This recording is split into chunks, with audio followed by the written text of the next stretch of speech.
Cool. Okay, so the panel, this session is about scaling up sustainably. How can we support preprint review services? And first of all, I just wanted to give context. I was asked to moderate this session on behalf of Invest in Open Infrastructure. And just so you know who we are, we're a not-for-profit initiative that we're working to increase the investment in and adoption of open infrastructure for knowledge and scholarship. We do that through research, producing resources. We mainly speak to funders and budget holders. I think someone's tried to approach me about investment, and I'm like, I'm not an investor, right? We're trying to research, we're trying to add evidence to the space and information so that decisions being made about how funding gets distributed to support infrastructure for knowledge and scholarship can be evidence-based, and we can help people to make those decisions. We are also piloting some solutions about how infrastructure is supported and invested in, including launching a fund in 2024, but that's a way off yet. And what I do is I'm a researcher, and just to give you context, it's the kind of things that we're interested in. We have a very ecosystem level lens, so it's been really helpful, and I'm really grateful for everyone who's sharing things at an individual service level, because what that means is we can find patterns and understand what's happening for individual services and understand what's needed at the ecosystem level. So there's some needs that have come up for multiple services, and we see that that's a shared need, and that means that we can kind of spotlight the attention on that need for the ecosystem as a whole. The kinds of things we're asking are what parts of the infrastructure are critical for research and scholarship, potentially at risk. Maybe there's only one actor providing that service. Maybe there's some kind of like unreliable technical dependency underpinning it that could go away any day. We also ask, what does good community governance look like, and how can we make sure these services remain in the interests of the community? And what kinds of business models do we need to help support open services, and what are the implications of these business models? So that's just some context about the kind of lens that I'm bringing here as a moderator today. When it comes to preprints infrastructure, we did do some research in the summer about what might be needed to support a viable and sustainable ecosystem of open infrastructure for preprints. This was quite focused on preprint servers, and we've heard already how preprint review services are only going to work if preprint servers themselves are also sustainably supported, because you're feeding from the content that's been housed there.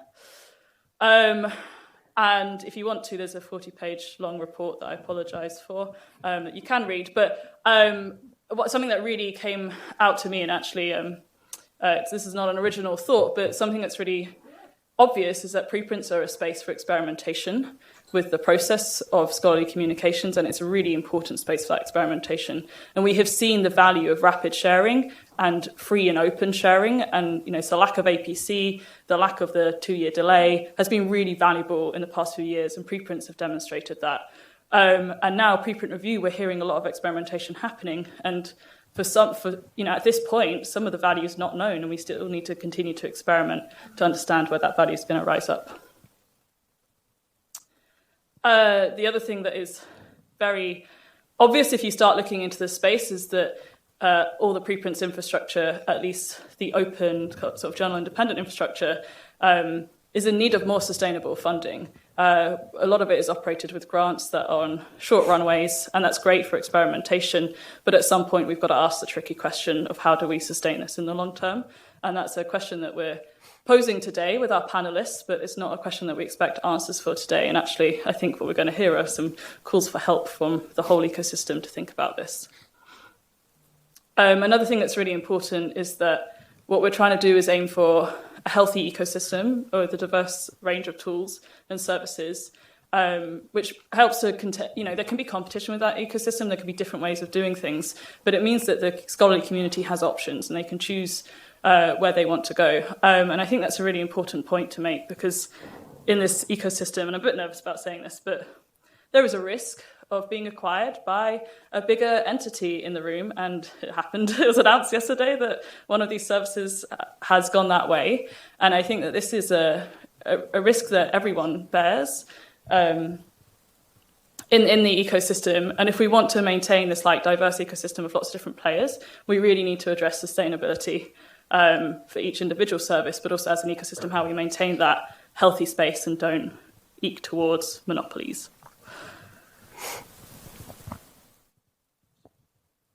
Okay, so preprint review services. We have heard there's a lot of different services out there. a very good question in the last session of like, how do I as a researcher navigate all these different services? And at this point, it's experimental. We want people to try different things. It's really good to have this diversity. We might never want to arrive at a centralized situation. And I think it's really precious to maintain this space of experimentation and allow people to try out different business models. But I also note that, as Jessica said when she kicked off the meeting, uptake at this point is very low. We're in the hundreds of reviews. So, we do need more action in order to start really testing things out. But I guess what I'm trying to do is couch today's panel in, we have learnings to share, which are really important. We also have lots of questions and needs to meet. And we're not at a stage to give you answers as to how this can be sustainably funded. Some of the questions that we might want to think about are who pays for preprint review services? How does the money flow? How does this fit into existing costs and funding models, and even asks of existing people who are paying? Like, if we're going to ask library budgets to start to think about this, that's not something necessarily they'll be able to do, while also thinking about how they pay subscriptions, for example.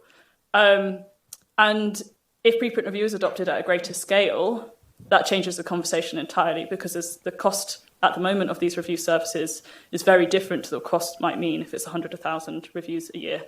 And to put that in context, Archive receives 200,000 preprints a year at the moment. So even if half of those were reviewed, I know we're not talking about Archive here, but at that scale, and if half of those are reviewed, you're talking hundreds of thousands, not hundreds. So that's quite a big difference. Okay, so without any further ado, I want to move us into the panel. And so we've got here today 5 glorious panelists and one on the screen, hopefully soon. Maybe I want to... I'm just waiting for the AV to catch up. Can I close the slide? There we go. Okay, Denis, you're also on screen now, just so you know. Okay, so the first thing I'd like to do is just to make sure the panelists have a chance to introduce themselves. I know we've been here for 2 days, but there's people joining us on live stream as well, and maybe they've not been here for every session. So if I'd like to just go down the line, Sara, we'll start with you, and I'll ask you to your name, your role and affiliation in this space. And if you have anything to comment on what you'd like to get from today's discussion, now's a great time just to set that scene for us. Don't feel obliged, though. So please go ahead, Sara. Hello, thank you. So I'm Sara Monaco from Review Commons. So just a brief introduction about Review Commons. We are a platform offering peer review of preprints. These reviewed preprints are posted on bioRxiv and medRxiv, along with the original preprint. So they consist in reviews, plus, very importantly, the answers and the comments of the authors to the reviews. So these reviewed preprints can also be transferred to a journal. So we have 17 partner journals that agreed to consider our reviews for publication. And at the moment, in Review Commons, we don't have a long-term independent sustainable business model. I mean, we can discuss later on how we have been operating so far.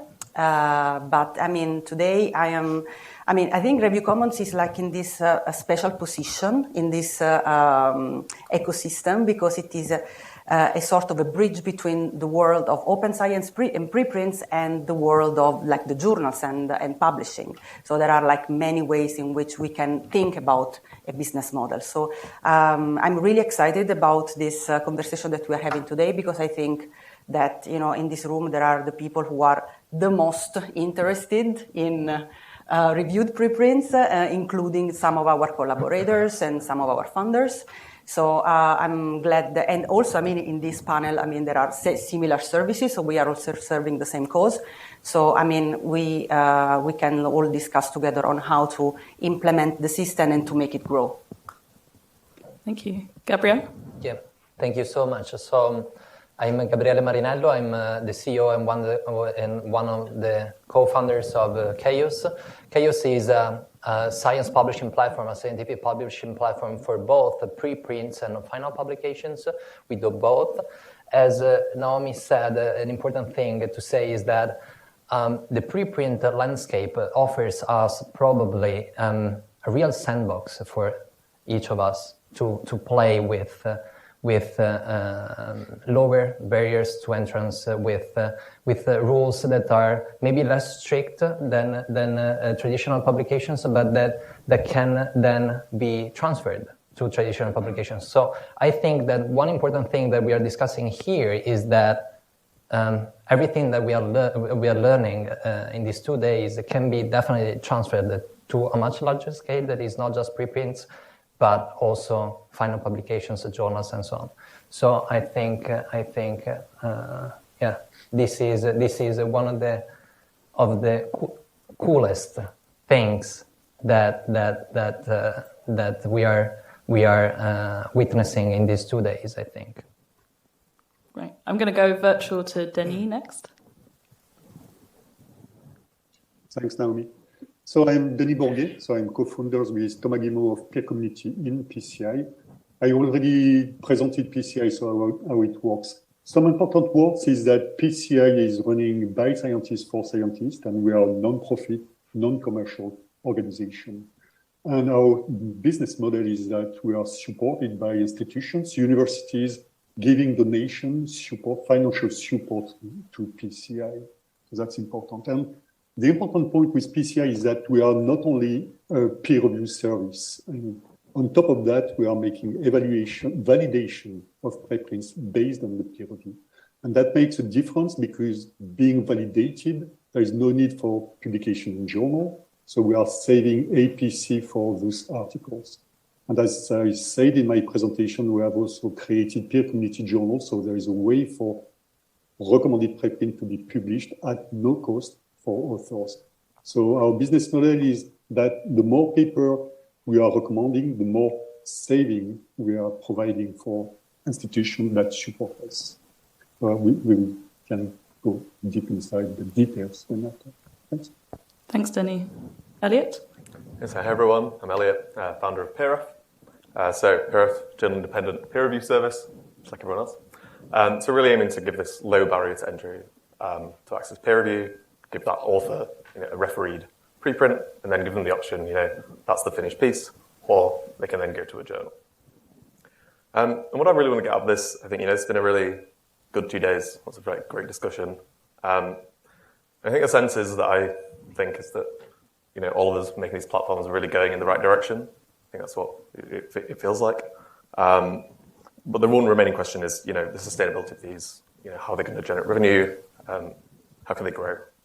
And yeah, I'm looking forward to exploring that from our perspective, but also, the other folks. Go ahead, Sam. All right. Hi, everyone. I'm Sam Hindle. I'm 1/3 of an all-woman leadership team, together with Daniela Suderi, who you've heard from earlier in the meeting, and also Monica Granados. And together we run PREreview. PREreview, just to give a little bit of context, particularly in terms of the kinds of services that we can provide and that could help to build our kind of economic model, is that we are a platform for preprint review, but we're also we produce training resources for early career researchers to help them and empower them to get involved in the peer review process. And we're also a convener to bring together a community of peer reviewers and help to connect them with stakeholders in scholarly communications in ways that is valuable to them. And on that note, we really focus, as a primary focus for us, is that we really put the perspective of the reviewer at the center of everything that we do. And so we think about what is valuable to them as a reviewer, why would they want to get involved, and how can we create trust from them, rather than necessarily thinking about us having trust in the reviews, but really how can we ensure that they can trust that we are going to look after them and create a safe space for them to actually do this reviewing activity. Because at the end of the day, we need these reviewers and we need them to be empowered to get involved. If they're not engaged to get involved in the peer review process, then either this doesn't work at all, or we end up recapitulating the inequitable process that we already have with scholarly publishing. And so just as a last point, what I'd really like to get out of this meeting and this panel is really working out how we can all work together in terms of peer review services, but also in terms of how the funders can help us do that. So are there ways that funders can help to put together grants that actually encourage the collaboration across these peer review services? Because I think that would be really helpful. Thank you. Thank you. Okay, so I'm going to pose a question to you all, and if you have anything to say in response to anyone, just please indicate it. Denis, I can see your hand if you raise it as well. So I wonder, you've just done beautifully, you've just illustrated how different your models are and what you're thinking about in terms of where the value is and who pays. And I wonder if you could kick us off, each of you, by sharing what you've learned so far about what is working. Where is the appetite to pay for preprint review services? Which, as Sam described, doesn't necessarily include reviewing activity, can also include training and capacity building. So what's working so far? What are you learning in terms of what we can build on in a positive way? Would anyone like to go first? Yeah, go for it, Elliott. Yeah, so there are two obvious business models to this. There's pay at the door, so pay for review, similar to eLife. Or because these things can go to a journal after, and we're saving the journal doing the peer review, they can pay because we're providing that service to them. So I think I'll talk about this more in probably in 10 minutes time. But the first model, paying at the door, it's very difficult to do now. That was our initial intention, to focus there. But the question is where are these funds coming from? So an author might want to pay, but if their grant won't allow it, then they can't. But then the publisher side, we found some publishers are interested in this, right? 30% of a publisher's cost is often on peer review, so if we're doing that for them, making a big saving. And we do have publishers that will pay for this service. I think it's good for the short term, right, to get some early revenue, but I don't think it's a great long-term solution because then, it's hard to model that, right? So how do you know how much reviews you're doing? You'd start focusing more on reviews that you think will get published rather than serving the author at the beginning, which I think is what we want to do. Okay, so you've just raised authors and publishers as ones you think can't and can pay, at least in the short term, and I wonder if anyone else on the panel wants to build on that point. Maybe I can say something about that. What we are experimenting with is a model that has the authors at the center. We focus on the authors and providing them with some value, some added value that they cannot find anywhere else. So we have decided to test this model, which allows authors to get invited peer feedback for an extremely tiny fee. So imagine if they have a possibility to get peer feedback from top experts in the field against the payment of a tiny monthly fee or a tiny fee per paper, that is something that we have learned there are researchers willing to pay for. If not them, they can definitely ask their institutions to pay for it. So we have in place an organizational plan that allows institutions to cover for these expenses. But again, the expenses on our platform are as low as $24.99 or $4.99 per month for the lower income countries.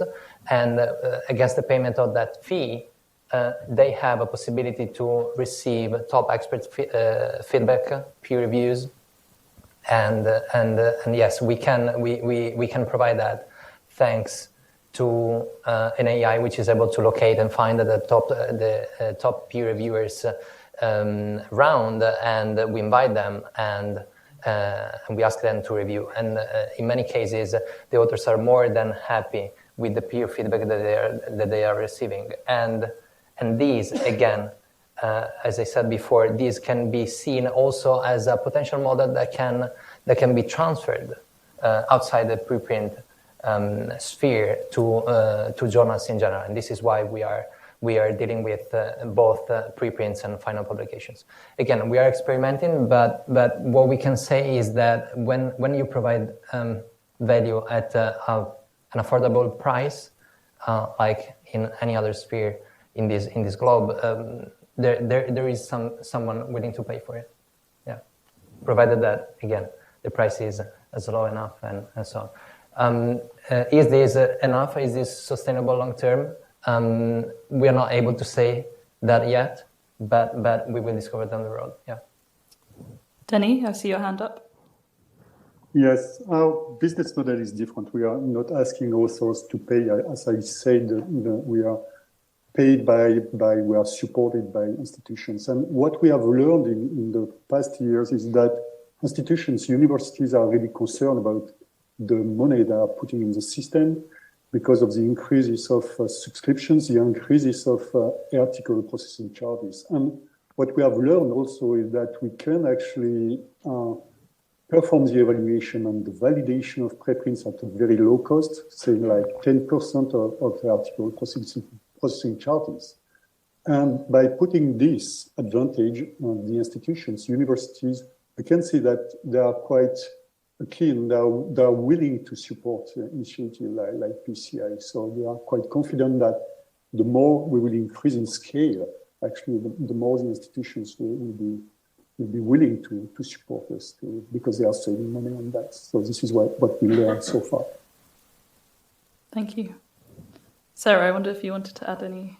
Yeah, so I mean, Gabriel was talking about like the value that we add to something. I think this is like the crucial part on, deciding also who has to pay. So we have to ask ourselves, like, who is benefiting from the services that we are offering?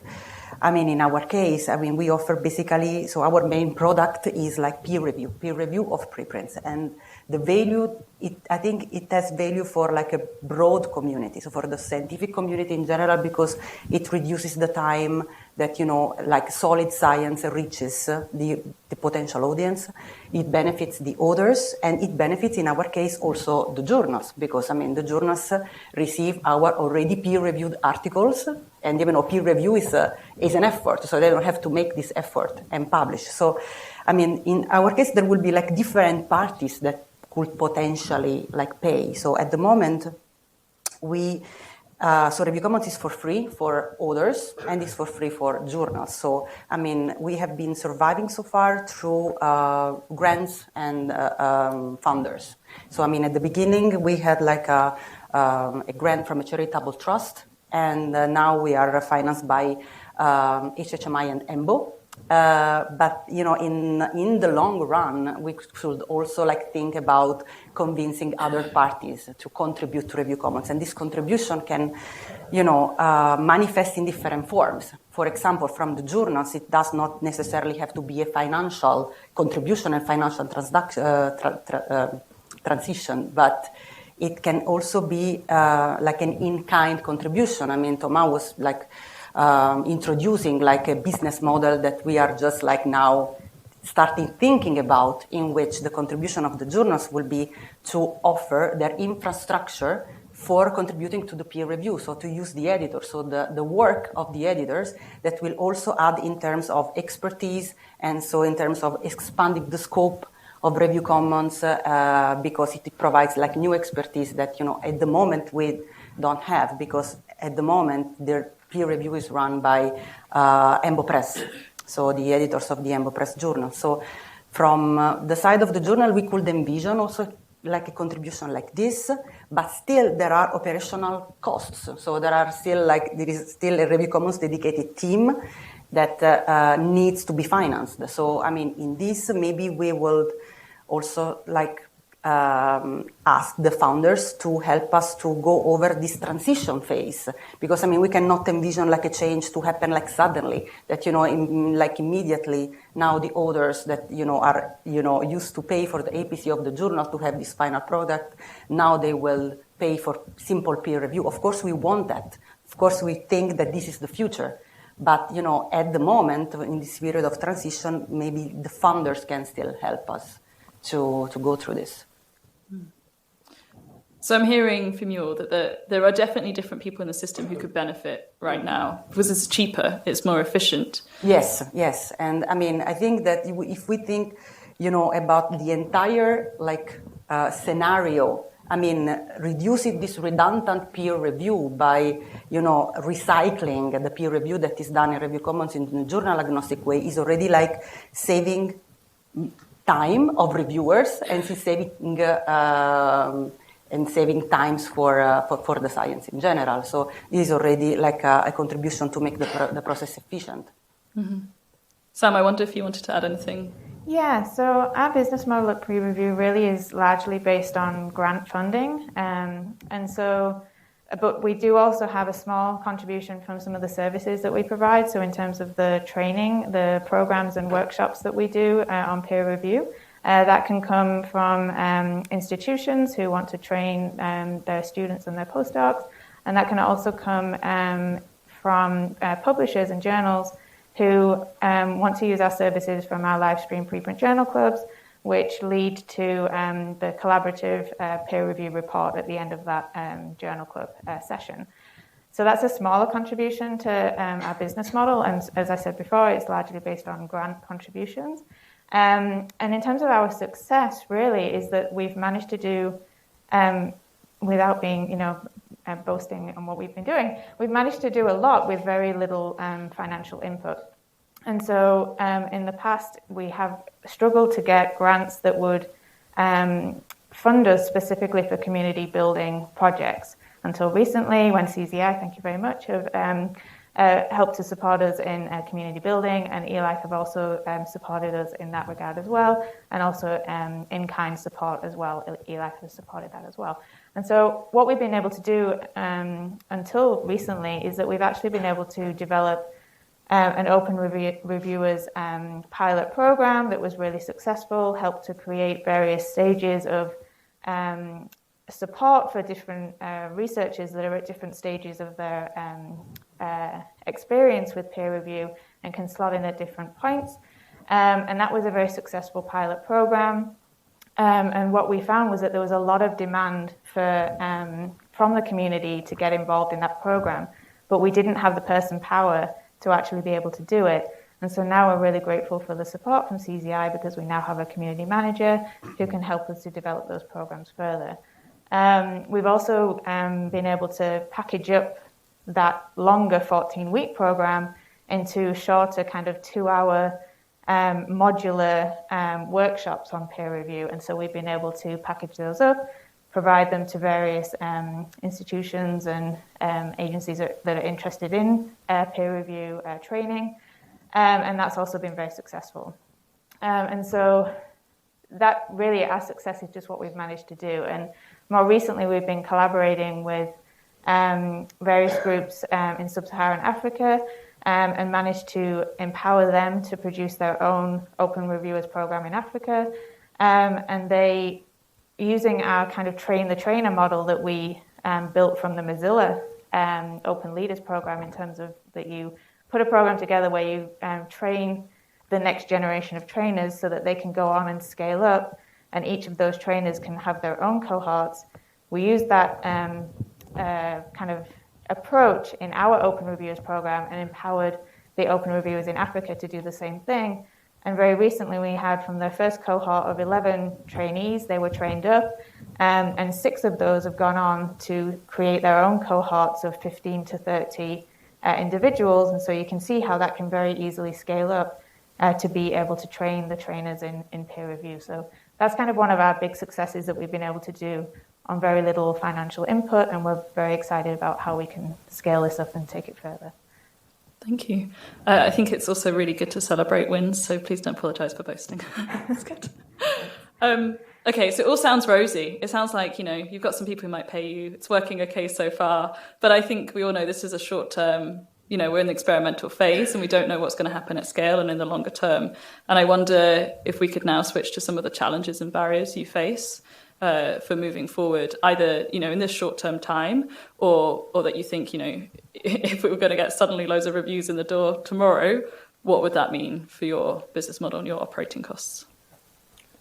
Yeah, I think for me, much like PreReview, I've spent very little money. But it's great because we've proved that, it can be useful, right? So, and that's what we needs to do. So now the next challenge is being able to scale a little more. So we are looking for investment. A grant would be great, actually, if anyone is willing. We can talk later. But we need now to be able to just scale that up, and when more people come, because it's going to get bigger and bigger, that we're actually able to give them a high level of service. and with that as well, as I mentioned before, that we need to actually kind of resolve this idea of where the money comes from. And I hope that we can. One thing that would be difficult, if from tomorrow, we said that open access fees could pay for the review of preprints, that would be great. Might get a little bit annoying if we're doing individual invoices for all of them, especially when that gets into the thousands. And so then we might actually need to work together to build infrastructure then to kind of facilitate those between us, which they have with open access publishers. So I think that would be like one, I guess, challenge that we would arrive at, and which we could also collaborate on, that you mentioned. Mm-hmm. Actually, I just want to pick up on that point of how you receive payments, and there's different structures of organisations amongst this panel, and I wonder if any of you wanted to comment, like particularly those for whom receiving payments is a whole infrastructure that has its own costs for you, and any barriers there. You want to go? Yeah, maybe I can say something. I can also reply to the previous question, maybe. Yeah, go for it. Yeah. And say that we would love to see, of course, less and less individual subscription and more organizational subscription. That would be much more helpful to create a sustainable business model, so that you have not just a single individual that is paying and then they can, of course, cancel a subscription if there is any subscription, or I don't know, not paying for some months because he is on holiday, stuff like that. Instead, of course, if you have an organization, it creates a much more reliable payment flows. So that would be something that can definitely help. So a switch to organization for in our case, for example, the subscription fees to our model. And yes, in terms of the other question was about collecting payments, you said. Yeah. Do you face any barriers there as a small organization? I think there are a lot of services out there that help with that, so I don't think this is a major issue. Sorry, and yes, I don't think that is one of the major issues. Where I think we should all focus is on providing real added value to authors. If we do that, maybe we can start by receiving some individual subscriptions, as we are doing, and afterwards we can maybe see some of the authors prompting their institutions, asking their institutions to pay for the service just because they want the service. Yeah. If we provide something that the authors really want, I think that is the way to go, and that is where the effort should be put. Denis, you want to jump in? Yeah, just some ideas about the challenges we are facing with peer review services. Is that directly or indirectly it will be the institutions paying for the services, and the risk is that they have to pay twice, actually. It's paying for the peer review services first, and then still because authors still need to publish in journals currently, most of them, almost all of them. So there will be a second step for paying article processing charges in journals. So the peer review services will be in addition to that. So an institution in that case just can be reluctant for funding peer review services because it will be an additional of the current system. So this is why we think with Thomas, we peer community in that we need to link the peer review services with something that can just give a value, like validation, like giving an opportunity for publishing in Diamond Open Access Journal to reduce the cost. Otherwise, I don't see the incentive for institutions for paying for additional service that is already provided by journals. So one solution is a transfer. It's like journals paying this, like in Review Commons, part of the APC is funding the service. But I'm not sure all journals will agree on that. Denis, I wonder if we could ask you directly. Have you faced, how many examples are you hitting at PCI where the person's going to a separate journal at the end of it? Perhaps they've not gone to the PCI-friendly journal or not gone to PCI journal itself. Yeah, but at the beginning, most of the people were going to PCI-friendly journals because they needed publication. Now we have peer community journal. I would say 80% maybe of the authors decide to publish it in peer community journal. That makes sense, because they are saving money. That's interesting. So the author is seeing that cost saving. They are seeing cost saving, yeah, for sure. Yeah. I mean, part of the authors submitting to PCI, this is one of the motivation, one of the reasons for submitting to PCI. Thank you. Elliott? Yeah, so we've been discussing, like, over the last 2 days, what is a peer review preprint, right? Is it halfway between a preprint and a journal publication? Is it its own thing? I think we've quite overwhelmingly agreed it's its own entity, right? And so I think we maybe need to not worry, like today, about the idea of paying twice, because it's really going to be its own value, right? And in multiple ways. So there's the first route, which is where that peer-reviewed preprint is the finished piece. And I think it's completely fine in that case if you paid £150, £200 to have that, right? That's 10%, well, less than 10% of a journal publication.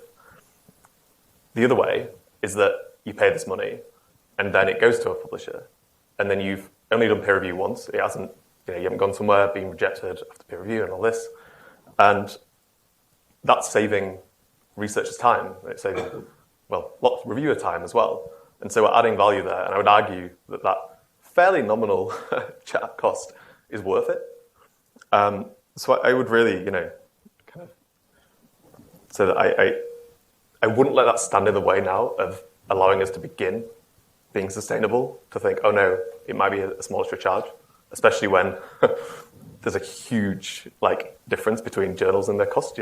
One could be £9,000, one could be £3,000, where we would be adding a very, very, very small amount to that. Has anyone else got any more challenges to raise? Oh, Denis, you wanted to respond to that? Yes, I do agree that the idea is to just get rid of journal, maybe, or it could be sufficient to have peer review preprints with a validation again. But if you ask authors currently, all of them, they want publication because there is the impact factors in all the evaluation committees. So I would dream about such a world, but currently this is the way. So this is why I'm saying that for probably years, probably a decade, if we have a reviewed peer review services, authors still will go for publication in journals, and probably most of the journals will move to article processing charges for providing open access. So this is why I'm worrying about a double price for institutions, one for peer review services and one for publication in journal.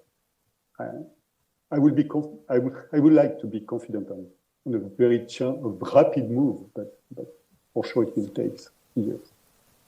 Yeah, I think it's a really important point, and it's been said before that we're the coalition of the willing, right? That in this room we might think, maybe it's going to take a few years of some friction of double paying, and maybe it's a bit more expensive for this just a few years, and then suddenly the value will be proven and some models can switch and things like that. But perhaps we also want to be thinking about maybe that experiment fails.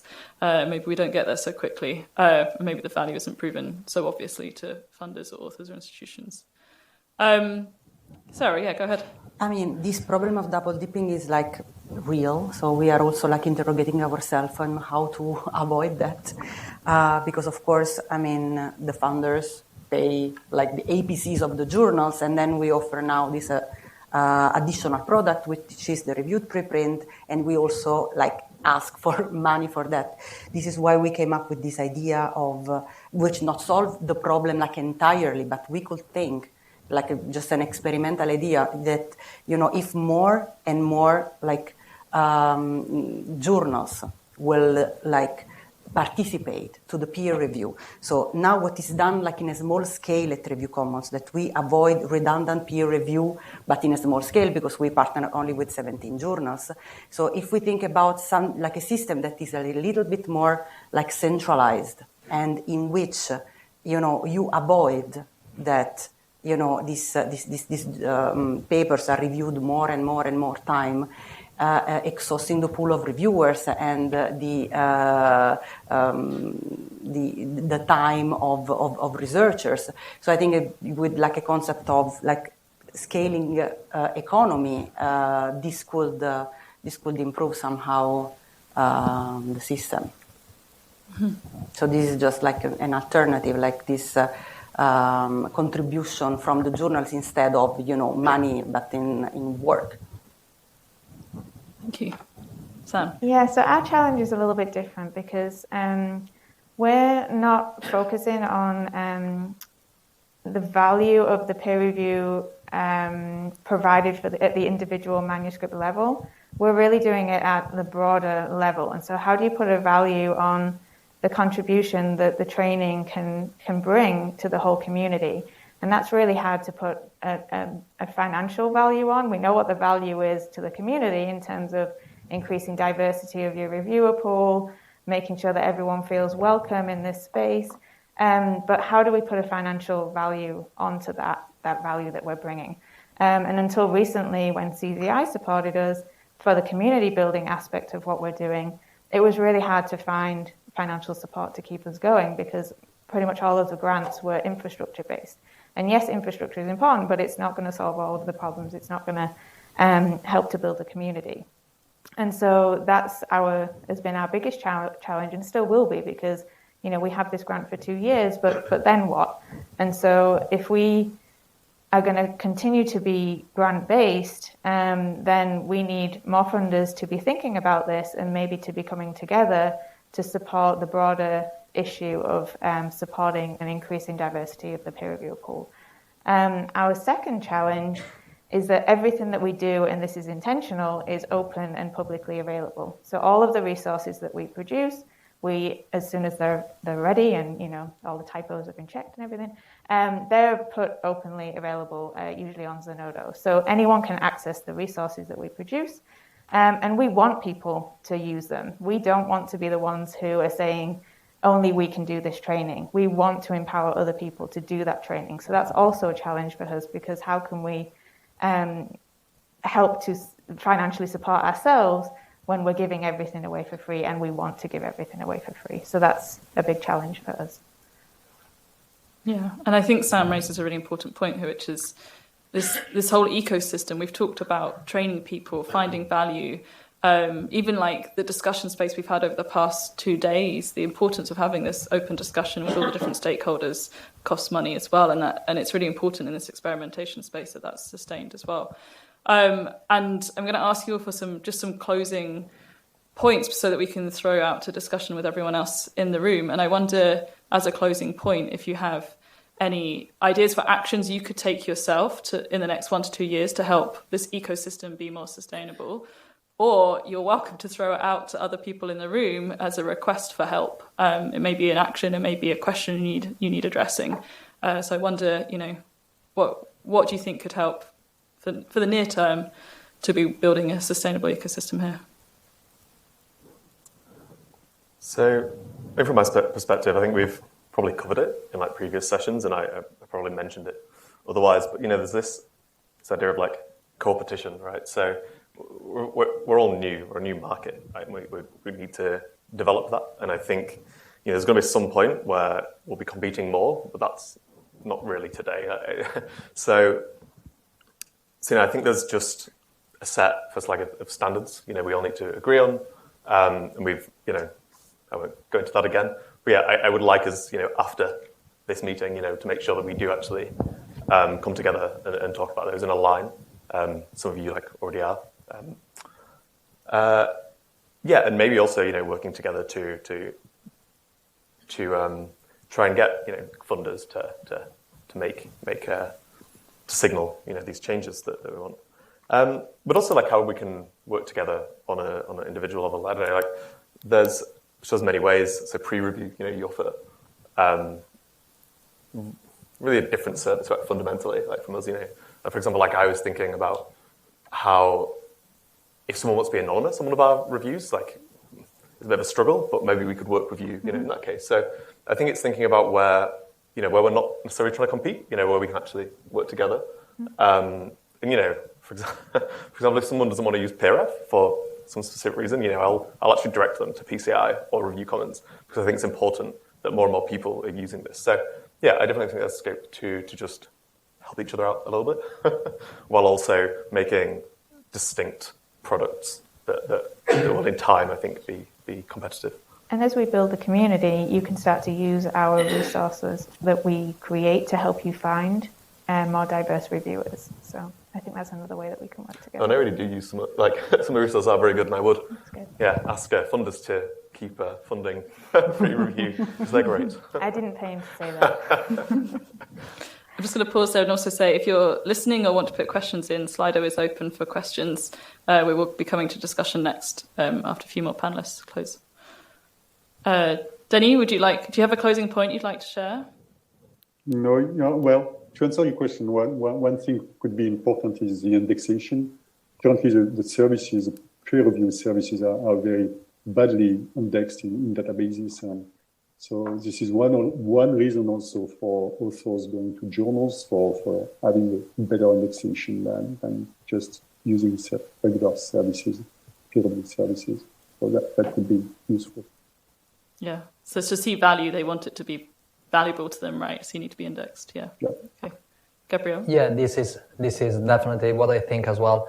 And I think that what we could do in these 2 days altogether is to think about how we can provide even more value to the authors so they are even more prone to experiment themselves with all the products that we have built.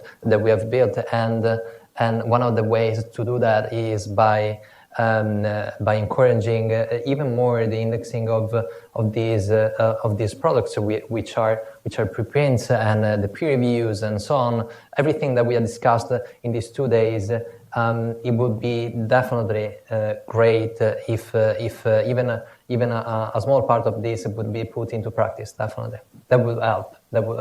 Yeah. Well, can I add a thing? Sorry, just about signaling from people. Yeah. Just again, I mentioned it before, probably to everyone here.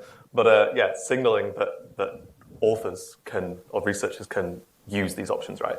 And that won't be a problem for them.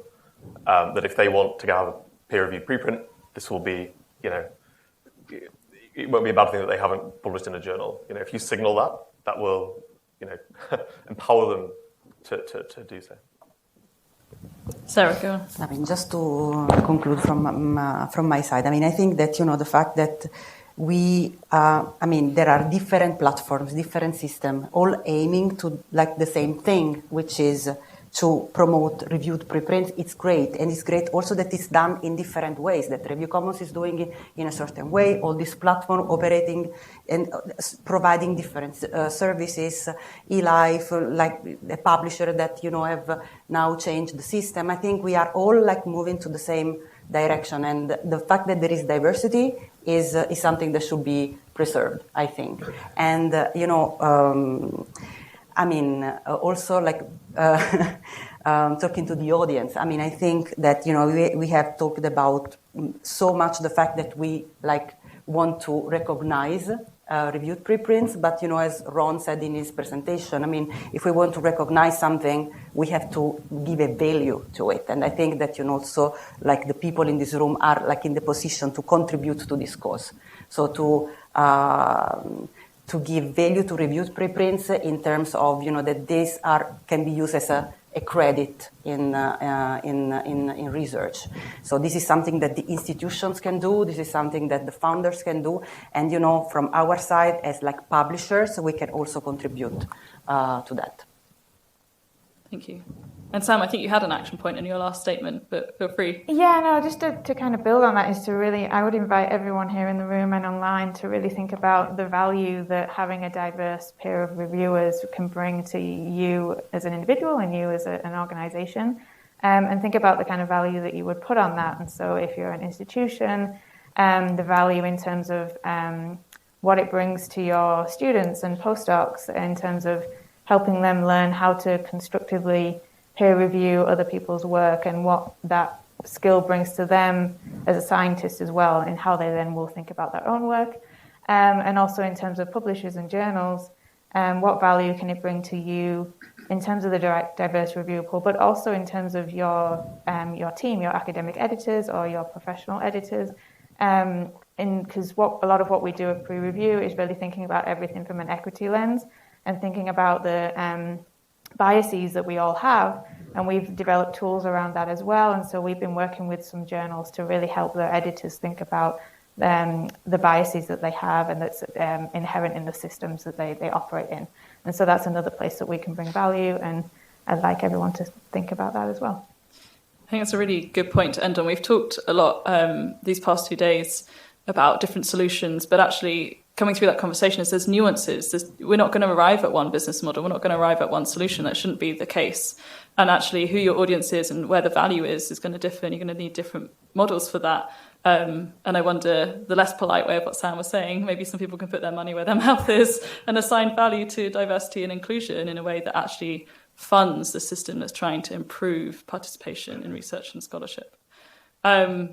And on that note, we're going to turn to the audience online and in the room. I think we've heard asks from funders. There's comments that could be made from publishers. I also know, we're in a system where there's another movement out there, which is to try to get affordable open access. And Coalition S are online, I hope, and maybe then not because it's quite late European now. But it'd be really interesting to hear some perspectives from these different players. Yes, okay. Stefano? Well, this is sort of a half of a plea, I guess. And that is that as we're all trying to figure this out, the business model, the other half of this is the cost structures, right? And I've spoken to some of you about how you're approaching this. I think with Qeios, we're very interested in the use of AI as a way of increasing efficiency and reducing our costs. The discussion here about what might people pay for peer review and for the other pieces of the publishing stream, I think at least for the folks who are in the not-for-profit world, it would be really helpful if somebody, maybe society, somebody, helped to gather some information about what the various cost aspects are. Because like PREreview, we rely a lot on work that students do. That work is nominally free, but it takes an enormous amount of training, which is uncompensated training. So this issue of how the different cost models work, what are the components to it, I would love to know what journals spend on their peer review, to have some idea of what might be a reasonable business model if we are able to provide them with reviews that they consider to be of comparable quality. And of course, part of the answer is it doesn't cost them very much because they rely on lots of free labor. So I don't know what they actually spend to source their reviews and to do the sort of curation that's involved in getting to a review. But I'd like to be able to break it down, because then the question is, well, of article processing charges, how much actually goes into the management of the manuscript after acceptance? And what does that cost? And might it be that we want to think about differential costs in the not-for-profit world, at least, for manuscripts that need a lot of work prior to a version of record versus one that doesn't? Or for peer review that's really difficult to source versus peer review that's easy to source. Or, I think it would be great to have more information. Some of us are commercial, some of us are not. Some of us might be more willing to share than others. But it would be great to share the information that we could share so that we could all learn about best practices in terms of efficiency from other folks who are in this sphere. Thank you. And I wonder if I could build on that. I think that's a really valuable point, because the model we're talking about, like with PRC, or otherwise, is about unbundling journal publishing. And traditionally journals have been this big black box, which is not the right term, because a black box will give you information in an emergency, but journals don't have that information. And actually what PREreview doing is like a valuable thing that is currently within journals. We don't know how much money they pay on their own peer review training programs and marketing exercises that do that and things like that. So I think it is a really valuable thing to say that we are unbundling the cost structure as well. Fiona? Yeah. Sara, it's really interesting about, review comments. The obvious business model would for you to get some kind of money from the publishers that you send, the articles and peer reviews to. But what I found really interesting was your alternative to that suggestion of, using boards of editors and other journals, to have a sort of centralized, expertise that could do that in return for that process. Whilst I think that would work in the journals that you've currently got, signed up because of the sort of philosophies of those particular publishers, I think the problem comes in when you're talking at scale, because obviously a lot of those commercial publishers, what they see is that's a threat to their own business. They see that part of their main value is the peer review process. And I know this came about when, Rubric were talking about doing, peer review many years ago. And I know that the commercial publishers really clamped down and said, actually, we can't engage in this because that's the main part of what we do. And if we don't do that, what are we doing as an organization? But I think your alternative model could be a really interesting one. Thank you. Theo, I see you, but I also see Catherine's hand up, and Ron's been stood there for a while. Are you going to carry on this point, Ron, or can I come to you? I was going to carry on Stefano's point. Okay, go for it, Ron. Back. Just listening to this conversation, it seems like this whole space, if we want to really advance preprint review as a whole, understanding the business model systemically is going to be very important. And, that may require some real careful analysis. This is something that funders may be able to support, for the future of this field by a professional marketing consultant, people that can understand this whole space, what might break through as a successful business model that may help all of, small efforts. But I think the systemic problem is really important. And if you look at it, there's an industry right now, Stefano points out, multi-billion-dollar industry with thousands and thousands of people working for it, kind of in the space of, developing peer review. So, you're either a successful player in that space, like eLife, and you switch your business model. That is one very successful strategy. Or you kind of have to break through into new markets. Either it's going to be authors or institutes. We know authors will pay. I mean, right now they are paying $10,000 to $15,000 for a product. So we which is ridiculous, but that is where we are right now, what authors are actually paying. So, it is possible, looking at that situation, to create a business that can cut and deliver a successful product at a lower cost. That is generally a very successful business model, but you have to create a product of value to, the authors that they're willing to spend money. But I'm not sure how to break through this problem either, but unless we really think through this at a systems level, I think we're going to be stuck for a while. So I don't have a solution to that, but I think it's just maybe a problem that's right in front of us, and would help everyone in this room if we can examine it at that systems level, kind of marketing business level approach, and find Thank a path you forward.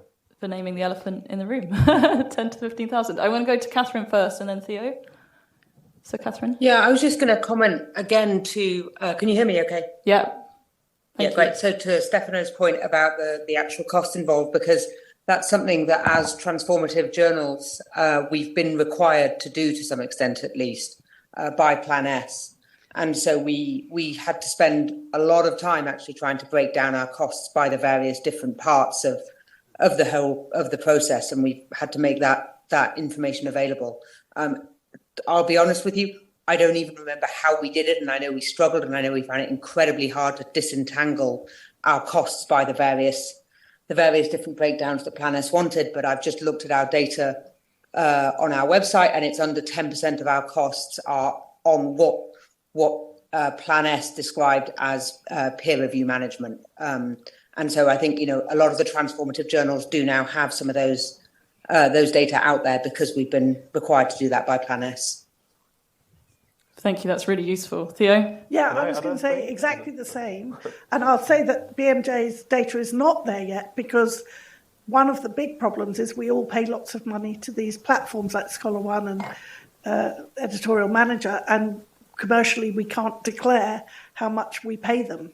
So there's a problem there, but Plan S has tried to get around it.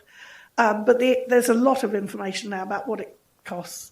And I would just disagree very respectfully with Fiona. I think if someone comes in and says we can do it better and cheaper, every big publishing company in the world will take you up on it. There's no wedded to owning these things internally if someone else can make it more economical.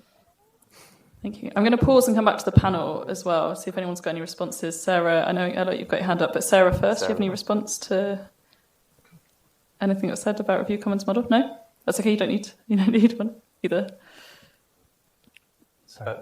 No? Okay, Elliott, go for it. Yeah, sorry, I was like, wait. Yeah, I guess I could respond to a few of the things. I think some of them are just comments rather than questions, but I think in what is the cost, right? So you say we start by saying what is the publisher's cost. Obviously that depends on the publisher from various analysis. It's 20 to 30%. The cost, I think BMJ just said 10, no, is it BMJ? Yeah, 10%. It might not be too helpful to think what is the journal's cost and then what is a preprint review services cost, because they're different things, right? It's not what is it? Because the peer reviewers aren't paid, right? So, but at a journal, the peer reviewers aren't paid, but it still costs a lot of money, right? The answer to that's infrastructure, people. People are always the most expensive thing. So that's organize the peer review. They need to grow. People have asked, over the last couple of days, well, these things are here. Why aren't people using them? That's because there's people don't know about them. No one's spending money on marketing, right?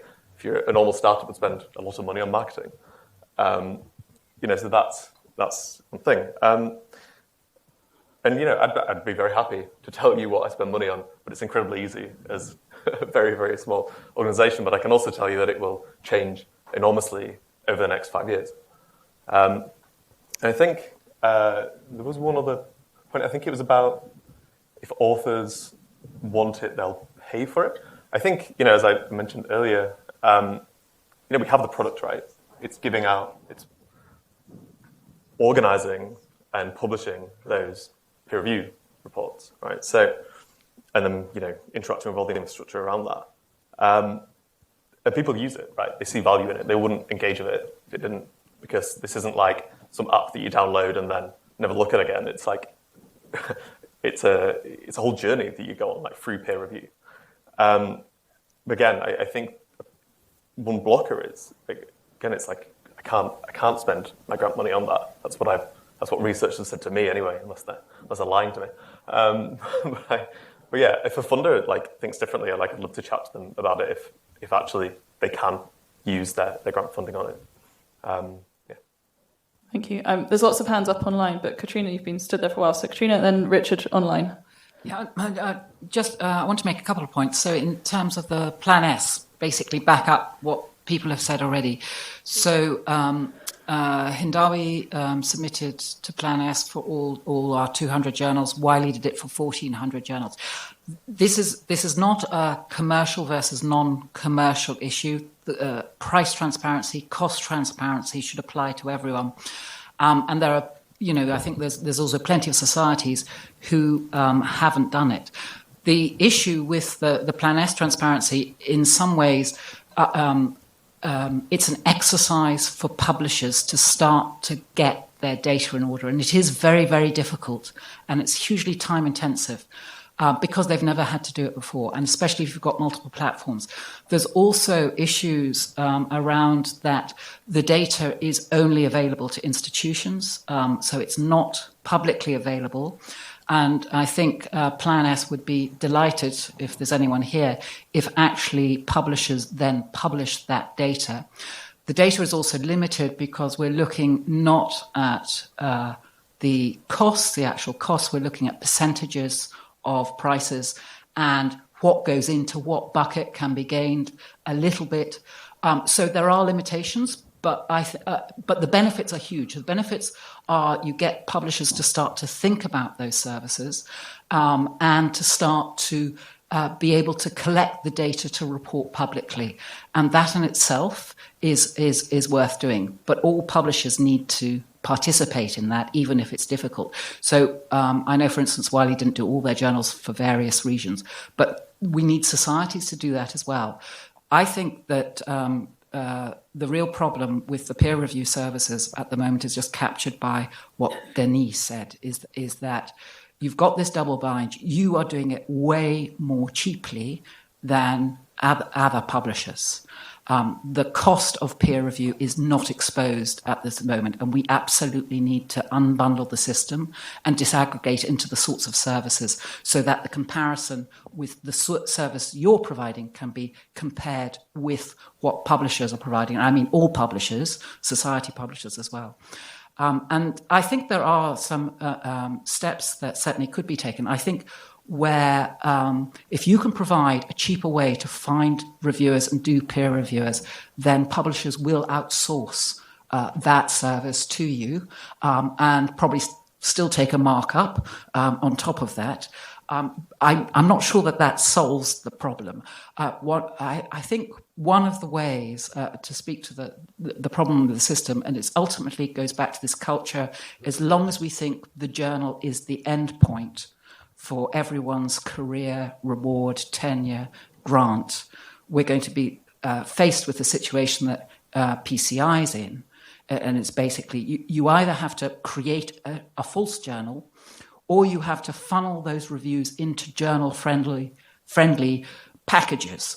And what's needed is can you create those sorts of communities for the diamond journals that are out there in the global south? And will anyone be willing to review for the vast majority of papers that come in there? If people think they've got a chance to get into a certain journal, they're probably more incentivized to review it. The other issue is you're paying for a service for authors, but actually it's more than that. It's a collective benefit to science and society. And this idea of collaborative and constructive review and paying for that. So at the moment, what journals are also charging for is the service for all the rejected authors that have gone through peer review. And that adds on to the cost. And so we need to get away. Again, eLife is trying to do this in many different ways, but we need to find a system where paying for peer review, regardless of the outcome, is a collective benefit. And I think institutional and cooperative funding models are probably the way to go. I also think societies, last point, I'll stop because I know I'm going on, societies themselves, they have communities of academics completely dedicated to their discipline, wanting the best for their discipline. They could essentially take their existing publishing models and have a lot of these societies outsource their production costs anyways, and take your model and completely reduce the price and make it transparent. But it's not happening. So I think I have, unfortunately, less optimism for your businesses in the current state. There's so much that needs to be addressed to break that down. Thank you. I think there was 4 or 5 very valuable points there. I hope someone was taking notes. Richard, you've waited very patiently. You want to jump in? Yeah, can you hear me okay? Yeah. I would, that point that Katrina made, I mean, the lack of optimism, in some ways I share that. And the reason I share that is because at the moment we have, we only have 10% of people posting preprints, and a very small number of those are being handled with portable peer review services. And I feel like if you can get more people posting preprints, then there's more focus on this issue of how those preprints are going to be reviewed. And then naturally answers will follow from that. So I think, to Ron's point about what funders can do, I think the answer is what funders can do is mandate that their grantees post preprints. A small number of people like, the Michael J. Fox Foundation, ASAP, and CZI do this. but HHMI have balked at the idea, so have Wellcome. There's a huge amount of preprints, a few enthusiasm for preprints within these organizations. So why don't they mandate preprints? Once that happens, we'll be forced to confront this idea about how we fund peer review in a decoupled ecosystem.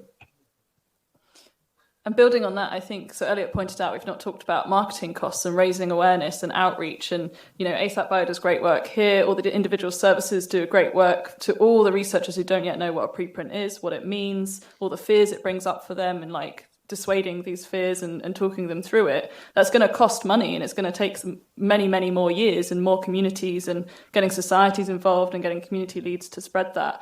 And as Sam was saying earlier, that community work, it's not currently being funded much. It's really great that CZI has just funded PREreview with Society to really reach out to more communities, but that takes so much effort, people to people, and when we need more money there, at least in the short term. That's my personal perspective. Okay, we've got a couple more hands online. And Dario, have you been waiting patiently all that time? Just step back. Okay, Dario, please go. All right, thank you. I'll try to keep it short. Dario Tarbarelli from CCI. Fantastic panel. These are the things that I try to think about on a daily basis. So thanks all for your all your insights. I just want to step back, and there have been many answers already been given by the previous participants. But to Ron's point, we're talking about going back to the initial slide of the French research agency's budget and how a quarter of that budget goes into the entire peer review and scholarly dissemination system. Well, it turns out that we have a $30 billion industry on the one hand that is heavily subsidized by all funders, right, through either APCs or paywalls in one way or another. We have an enormous amount of uncompensated labor that goes into sustaining that system. And what we're doing here is that we're basically up against that system with pretty much resources that are almost entirely driven by philanthropic or a variety of funder-driven and membership-driven revenue at a much smaller scale. So there aren't $30 billion in that we can tap. So that's a starting point of the conversation. And so, to me, I think at the same time, we know this needs to be the future of science. And I think that over time, we need to figure out how to make it work. And so there's a couple of things that I feel are important for us as funders. We need to get our shit together. I need to make sure that every funder, public or private funding piece of that stack, we need to talk and we need to have a coordinated or at least mutually aware visibility into what we're doing. Right now, that doesn't exist. I also don't know some of these projects where they're getting their funding from. I would love to have more visibility into it. So maybe there's a very immediate action item for y'all and for ourselves as funders to actually have a map of where this money is coming from. And then for those who are building the systems, keep going back to what we hear in the open source, scientific open source community that we're all supporting at CZI. It's great to have a diversity of initiatives. The reality is that the vast majority of these initiatives will not succeed in the long term and will not be sustainable and fundable, no matter what mechanism we consider.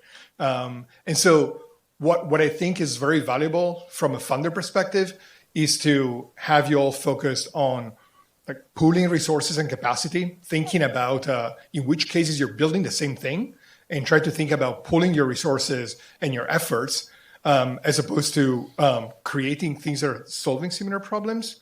Or when there's a very unique value proposition what we're doing, in that case, yes, try and build a case for that different model. But creating this a pooling of efforts is something that will help funders support your work. And these are just immediate reactions, but it's a very complex problem. It needs to have more data and definitely more funding to support the entire stack that we're talking about. Thank you. Can I add to that just quickly? Please go ahead. And just in that, what was really helpful for us, Dario, from funders' perspective, is if if the grants that are put out there for reviewing services like ourselves, if that grant can say, we want to encourage a collaborative effort. So we have a grant, we have a pot of money, we don't want to give it to one reviewing service, we want to give it to a whole bunch. So come to us with a collaborative proposal of how you're going to work together, and that forces us to think about where the overlap is and how we can make that more efficient and what our unique value propositions are. And then that way, and also including in that grant, support for facilitation of that collaboration, because we're learning as we go, and I think to be able to have that support in how we're going to facilitate this collaboration, I think would be also really helpful. Thank you. Okay, Denis, you've had your hand up for a while, and then we'll come back in the room. No, that's okay to react on this. For funders, one incentive is probably to ask not only the people that are funded to put their preprint in the preprint server, as said by Richard, but they can encourage them to use services that are less costly than journals with high APC, because in that case, the money they will give to authors, to researcher will go to making research instead of just fees for publishing, of course. So this can be an incentive for funders. Thank you. Yeah, Ron mentioned the outrageous APC charges that people are paying right now, and I think it's important to remember that authors are the ones choosing to pay these charges, but those charges are primarily paid from funder money. And I think to put a finer point on what Dario was saying, there are $30 billion coming from funders that are going into the journal industry purchasing prestige. And although I have my own opinion on this, I don't think that prestige is what we want to replicate as the product out of preprint review. And so I think that there is a huge impetus on funders to limit how much money is spent on prestige, and that money can then be redirected to these kinds of experiments that are actually producing the results that I think funders are interested in, which is review and public sharing of research. Yeah, I think that's a really interesting point. But to build on that, when we talk about funders, there's different types of funders as well, right? And a huge amount of money comes out of NIH, for example, and then the amount of money coming out of CZI is very, very different. And so CZI can do those kind of efforts, but we really need to start looking at some of the other funders that have a lot of money going out. Does anyone else want to make any closing points? We are going to start wrapping up soon, and I feel what's really nice here is we've started a conversation. It's a very necessary conversation to have. And it's really lovely to hear the panel talking. We had a call last week as well. But just this opportunity for these different initiatives to talk to each other and to propose to each other, maybe we could collaborate. Maybe we could use each other's services and support each other, at least, for the next few years, and not think about being competitive, but think about trying to build this system together with our different models. Is a really positive spin in this environment, and I hope that we see that continue. Go for it. Just a small point. Yeah, I think another piece of the ecology that is changing potentially, I think, just is around APCs, and I'm not sure that Elliott formulated it really clearly around there's sort of an author pay scenario, there's sort of a publisher pay scenario that you can imagine, and maybe it doesn't matter a ton sort of what kind of the publisher revenue models look like, but maybe it does, right? And so that this is more a question, I guess, that to the room than a worked out solution. But at PLOS, for instance, right? So we're actively experimenting with non-APC business models. We have sort of internal targets for percentage of our revenue that is going to come from non-APC targets, and diversifying that sort of revenue model is a priority for us.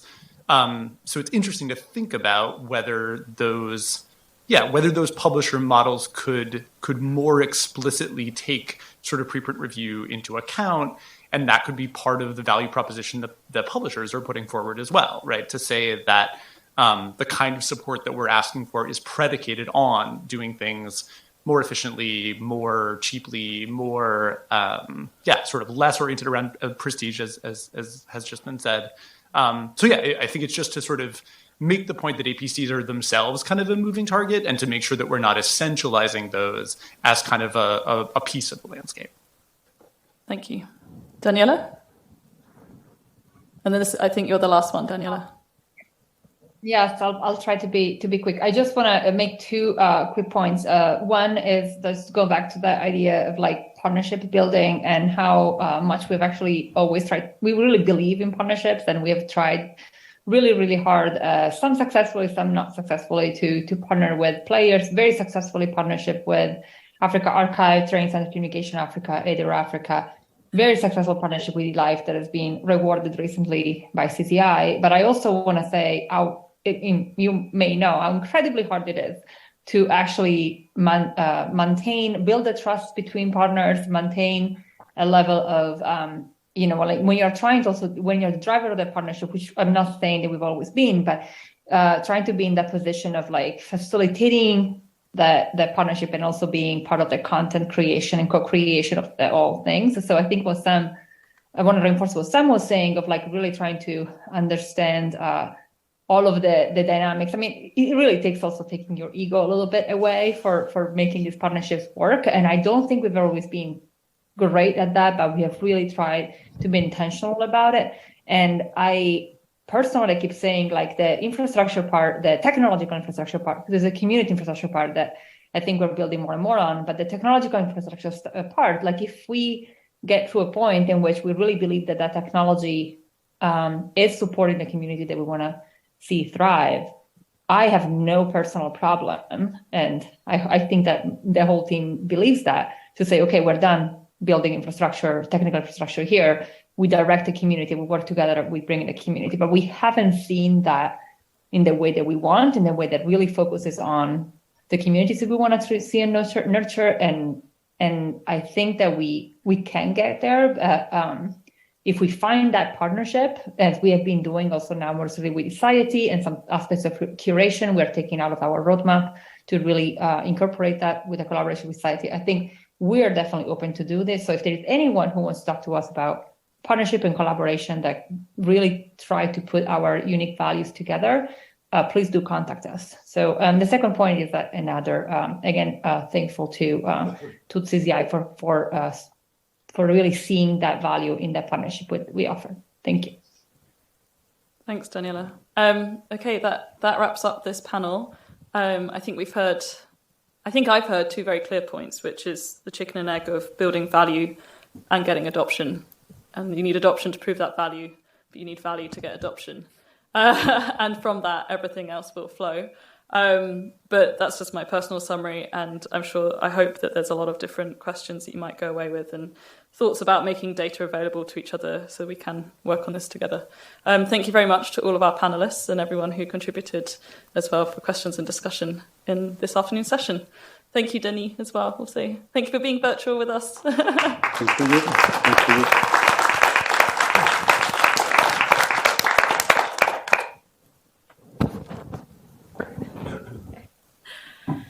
Thank you so much to all of our panelists and Naomi for facilitating a fantastic conversation. Now, as we move into the home stretch of the meeting, I'd like to open up our last polling session of the meeting. So please get your devices or your browser tabs ready. And I really invite everyone in the room on Zoom and also anybody who's watching along on YouTube to participate in this final round of questions from the audience. So first, we have another round of statements about your support for principles about how preprint and preprint reviews should be visible. So there's, I'll just read it out for anybody who might not be able to read this. Read the screen. Select all you would support. Journals should link from articles to corresponding preprints. Preprint servers should display links to feedback and reviews. Indexing services should display links to preprint feedback and reviews. All of the above links should be easily accessible for machines, and journals should link from articles to corresponding preprints. Very interesting that in the early days of this poll, we see a little bit of lag on that indicator there. But yeah, Yeah. I see a lot of tweets about the chat. It's very impressive. But I can't actually right now see how many people are typing, but I see only 16 responses in. And I know there's definitely more than that in this room alone. So I'll give it a little bit of time.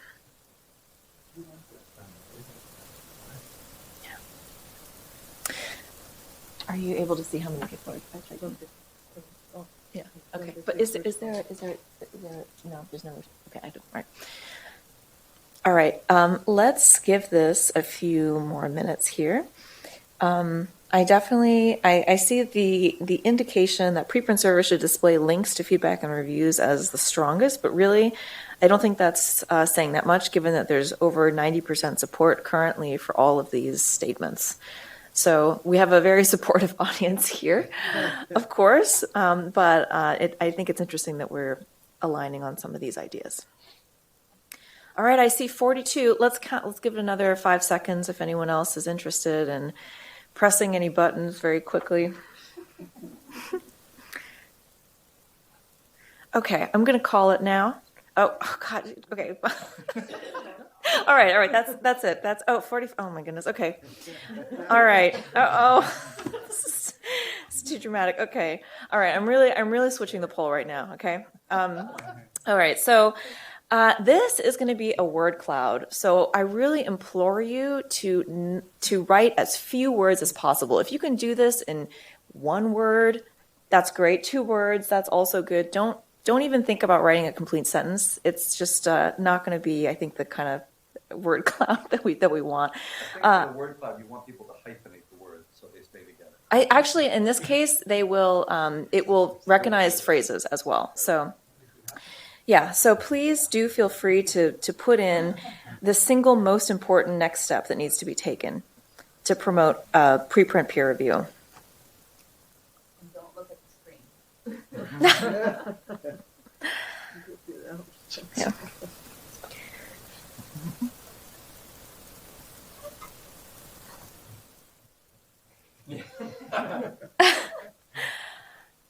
I like this. Maybe it's not.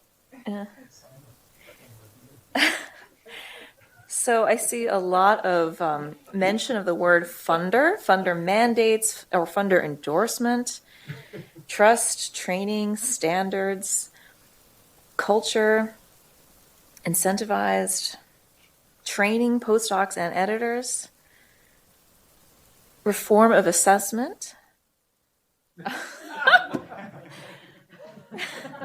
Okay. Yeah. Someone is evading Slido's filters very effectively. Do it from Safari and from Chrome. Oh my God. Yeah. Okay, well, even though that's you've gamed the system, I'm in support of this. Okay. Yeah. Indexing. Yeah. All right. I think that we are at 47, which seems to be a magical number. I'll just leave this word cloud up here for just a moment so we can all appreciate the ideas that are represented here. So recognition, reform, marketing, interesting, culture, community. But again, a lot of emphasis on indexing, funder mandates, and, just doing it. All right. So I'm going to now switch to the next word cloud. One participant who is typing. Okay. Now we've heard about what you think is most important for the ecosystem as a whole. But I think this will only succeed if we all take some kind of action. So what is it that you, as an individual, are going to do over the next year to promote preprint peer review, preprint feedback?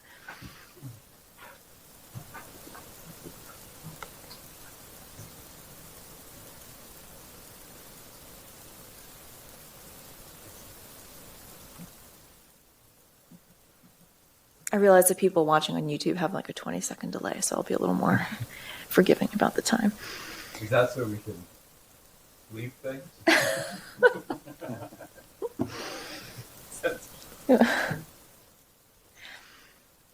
All right, I think it's really interesting that we have this indexing. I don't know what that means, that there's people who will be indexing preprints or preprint peer review providers who want to get indexing, but I think that's an interesting highlight.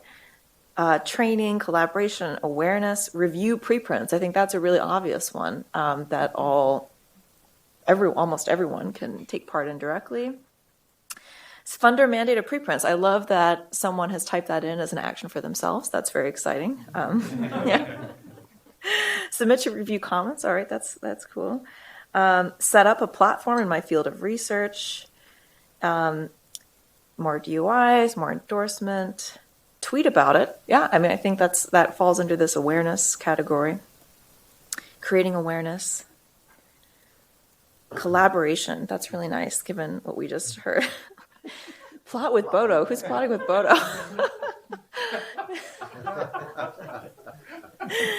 Yeah. Preprint review clubs. Oh, tweet and toot. Someone is also using Mastodon. See some decentralized believers here. That's great. Use them. I think that's really cool. Somebody has put in that these reviews will be used. So that is great. Let's just give it a couple more seconds. I realize those people on YouTube might be a little behind us. Creating structured data and lead by example, just as the last one to highlight there. So, all right. I want to ask now for Ron Vale to join me at the podium to give some closing statements for our meeting.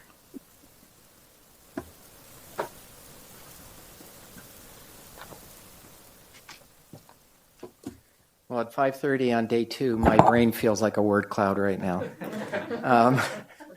But maybe the biggest message from this closing day is closing remarks, what an amazing 2 days we've had. I think it's incredible in the span of 2 days, we've really created a community. And I think, a real community and camaraderie has emerged from these 2 days.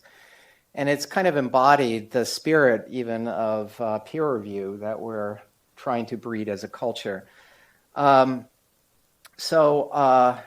started my remarks saying that we need a group of people who are really deeply committed to science and improving the scientific profession. And, looking at this group and how we've interacted over these 2 days, it really gives me great hope.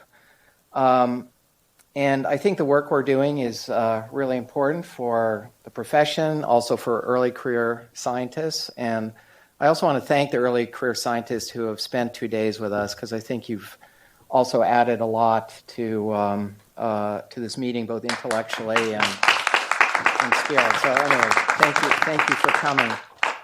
I also want to thank the online community as well. I think the spirit of transparency and broad engagement is very important. So thanks for hanging in there over these past 2 days.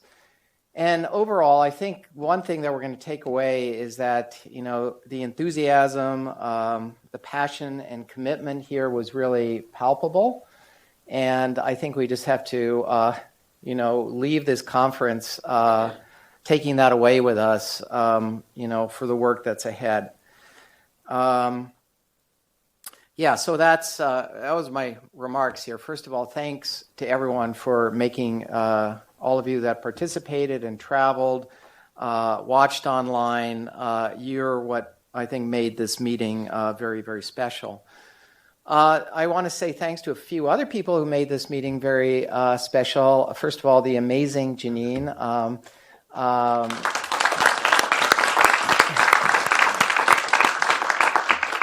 I watched Janine do her magic on conference after conference, and it's just, amazing the amount of work that goes on behind the scenes to make all this possible and go so flawlessly. And, we have Janine to thank for that. So thank you, Janine. And also this amazing team, the people behind the curtain.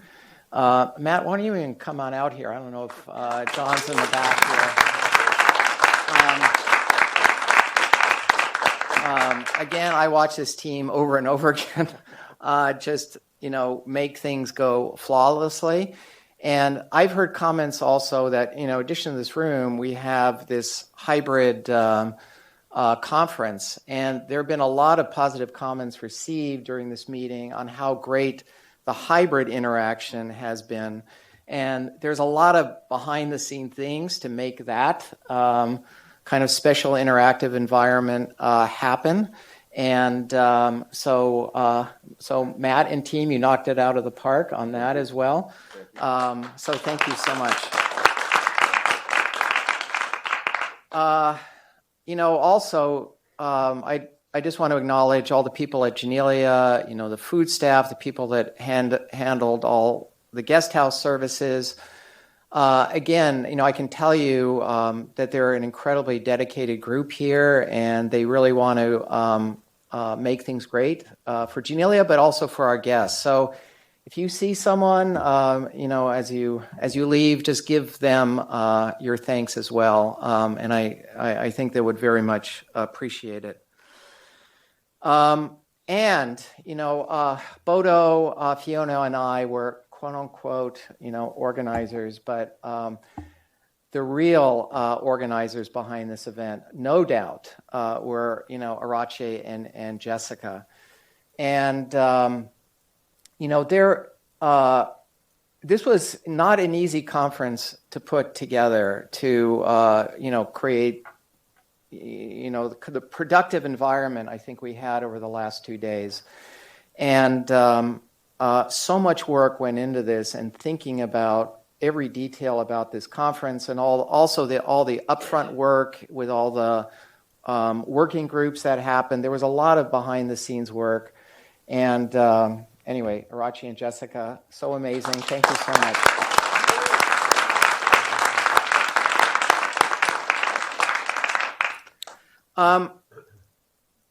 So I want to also leave on an optimistic note here.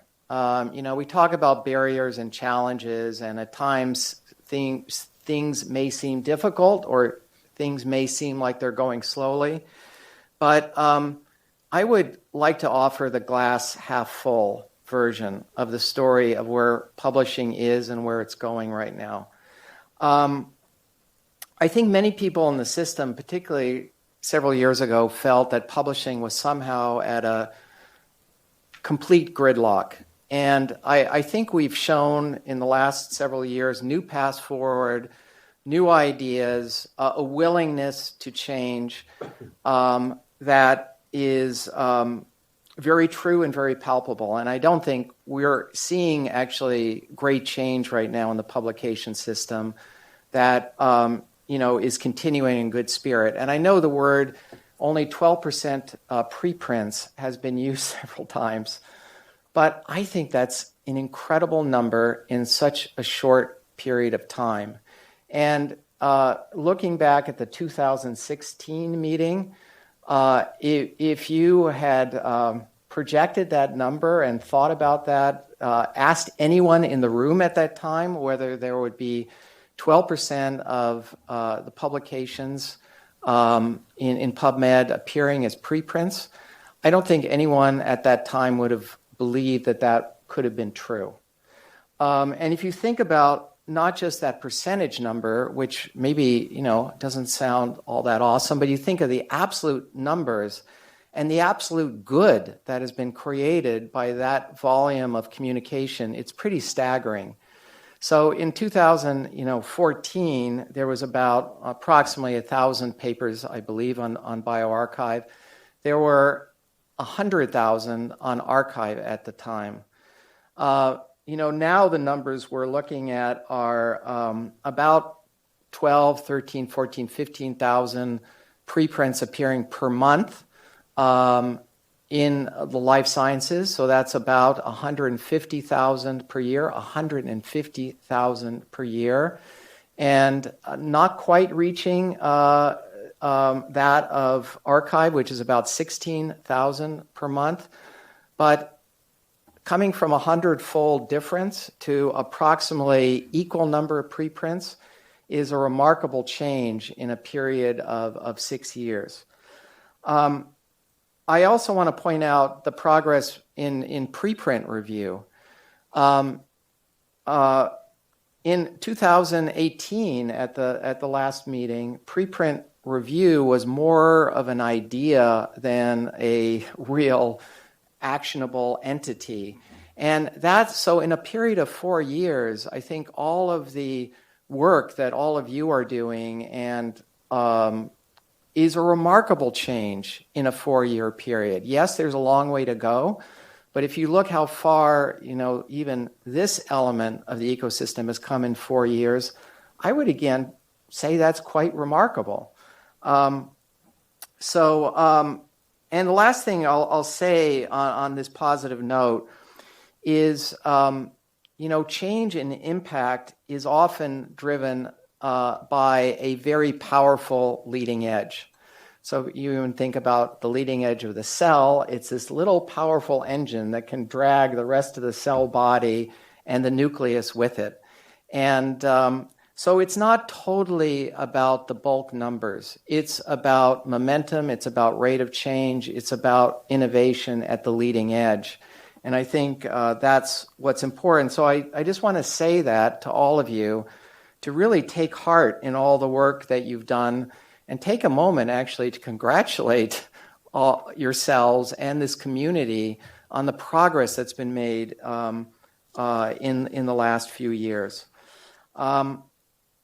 So the other thing I'll say is that I think when we started organizing this meeting, it was not really clear whether there would be how much consensus would emerge from this particular meeting. And I think I want to go back really to the start of this conference. And there's so many things to cover that happened in this meeting. I can't cover all of them, but I just want to cover a few basic, simple points and also cover ground of how this meeting started, which was the presentation of the working groups and the polls at the beginning of the meeting. First of all, we started with these definitions, which I think are very important right now in what is an emerging field. And in fact, thinking about nomenclature and how we start using nomenclature to communicate this emerging field to the rest of the scientific community is very important. And I think this nomenclature here has gained, tractability with this group. For sure, all of these efforts are very worth supporting. And I think we are at a stage where we need to let innovation happen, new experiments be tried, and see what takes hold and what has value. But I do think that one thing that has emerged is that preprint review is a tractable path that we may want to push, at least in the near term. And in this review, in this definition, the one key part of this definition is certain criteria. And the question is, what are those criteria? And again, I want to go back to what the funder working group did, which is to outline a set of criteria that they produced as an exercise, which we then put forward to this group to see how those criteria resonate with the attendees both in this room and virtually. And remarkably, I mean, more than I may have initially anticipated going into this meeting, the poll came back with the criteria for preprint review being very strong, I would say, resonance and consensus. And even the modifications of the agreement are very worthy to consider. But I would say there are, nuanced variations of the general agreement of what the criteria we may use to think about going forward. We also covered the question of what is the value of preprint review. And again, we had polls for this. And again, this is kind of where we might aim to create value for preprints with review.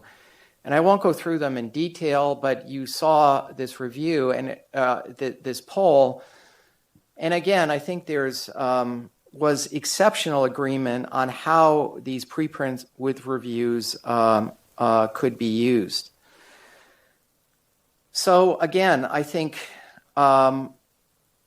some clarity of consensus about where we are, how we might define things, and where we may be heading.